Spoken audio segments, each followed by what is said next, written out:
ભરવાડ સમાજના યુવક પર તીક્ષ્ણ હથિયાર વડે હુમલો કરી અને તેમની હત્યા કરવામાં આવી છે. વડોદરામાં ભરવાડ યુવકની હત્યા થઈ. ટ્રાન્સપોર્ટ કંપનીમાં ગોડાઉન ઉપર સિક્યુરિટી તરીકે સુરેશ ભરવાડ ફરજ બજાવતા હાલમાં તેમની હત્યા કરવામાં આવી છે. ચા નાસ્તો તેમજ પાન મસાલાનું કેબિન તૂટવાનો અવાજ આવતા સુરેશ સ્થળ પર પહોંચ્યો હતો. ચોરીના પ્રયાસ કરી રહેલા તસ્કરો પકડાતા તેણે સુરેશની છાતીમાં ચાકુના ઘા મારી દીધા અને મોતને ઘાટ ઉતારી દીધો અને આ લોકો ત્યાંથી ફરાર થઈ ગયા. હત્યાના બનાવની બાપોદ પોલીસ મથકમાં ફરિયાદ નોંધાતા સ્ટાફ ઘટના સ્થળ પર દોડી આવ્યો. પોલીસે ઘટના સ્થળ ઉપરથી સુરેશ ભરવાડને મોતને ઘાટ ઉતારવા માટે ઉપયોગમાં લેવામાં આવેલી છરી અને આરોપીની બાઇક પણ મળી આવી.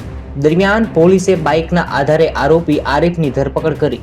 આરીફ સામે પાણીગેટ પોલીસ મથકમાં હત્યાના પ્રયાસની ફરિયાદ સહિત 7 ગુના નોંધવામાં આવ્યા છે.